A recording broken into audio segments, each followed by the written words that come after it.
China को हमेशा से ही चैलेंजेस का शौक था और वो बहुत निडर थी। इसीलिए इसके दोस्तों ने इसे शर्त लगाई कि हम तब तुम्हें मानेंगे कि तुम बहुत बहादुर हो कि अगर तुम वेस्पर्नक खालो जैसे खौफनाक रास्ते पर रात के वक्त अकेले जाकर दिखाओ जहां से आज तक कोई वापस नहीं आया। लिफ जीना ने उनका चैनल कबूल कर लिया और अपनी गाड़ी लेकर रास्ते पर रवाना हो गई। रात काली सियाह थी, चांद तक की रोशनी नहीं थी, चारों तरफ गुप्त अंधेरा था, सिर्फ गाड़ी की हेडलाइट्स की रोशनी थी जो रास्ते पर पड़े दरख्तों के साए को और भी खौफनाक बना रही थी। जीना गाड़ी चला रही थी और उधर उधर देखती जा रही थी दरख्तों की शाखें और उनके पत्ते इसको रात के वक्त अजीब और गरीब से लग रहे थे। हुआ कि ओजी जब दरख्तों के दरमियान से गुजरकर अलिफ रही थी तो ऐसा लग रहा था कि बहुत सारी रूहें आपस में बातें कर रही हैं। ये ओजी सुनकर वो और भी खौफ में मुब्तला हो रही थी और रास्ता था कि खत्म होने में ही नहीं आ रहा था। रास्ते के दोनों तरफ एक भी साइन बोर्ड नहीं था। उसे समझ नहीं आ रही थी कि वो गाड़ी को किस तरफ मोड़े। इसी दौरान वो ये भी सोच रही थी कि लोग किस तरह यहाँ आती हैं और फिस जाते हैं,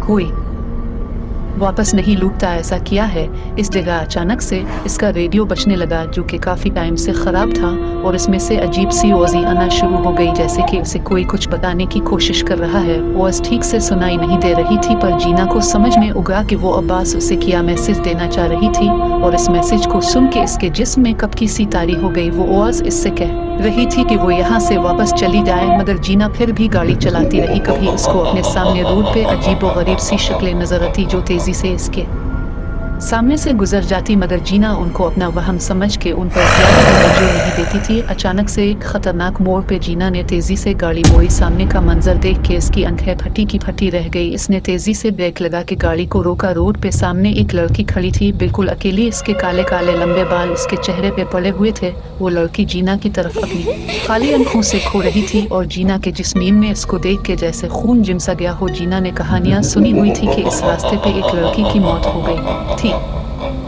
और वो जहाँ जाना चाहती थी वहाँ नहीं पहुँच पाए और आज भी उसकी रूह वहाँ भटकती है कि शायद कोई इसे इसके ठिकाने पहुँचा दे। जीना ने हिम्मत करके इस लड़की से बात करने की कोशिश की। क्या आपको मदद की ज़रूरत है? जीना को अब अच्छी तरह अंदाज़ा हो गया था कि यहाँ आना उसकी बहुत बड़ी भूल थी। इसने और तेज़ी से गाड़ी चलाना शुरू कर दी ताकि वो वहाँ से जल्द निकल सके। अचानक से रेडियो दोबारा चलना शुरू हो गया। मुझे लगता है कि बस 1 और मील का सफ़र रह गया है, फिर मैं अपने घर जा सकूंगी और दोबारा कभी यहाँ का रुख नहीं करूँगी। वीडियो ये कर क्यों नहीं हो रहा ऐसे ही जैसे और लोग इस खौफनाक रास्ते पर गए और कभी वापस नहीं। अलिफी चीना के साथ भी वही हुआ, वो वहाँ से कभी वापस नहीं आई और किसी को नहीं पता कि इसके साथ वहाँ क्या हुआ। अपनी राय का इजहार ज़रूर कीजिएगा कमेंट सेक्शन में, पर्सनली जवाब दूंगी। हमारे इस चैनल को सब्सक्राइब कर लें ताकि आपको हर आने वाली वीडियो का नोटिफिकेशन सबसे पहले मिले। तो इजाज़त दें, अल्लाह हाफिज़।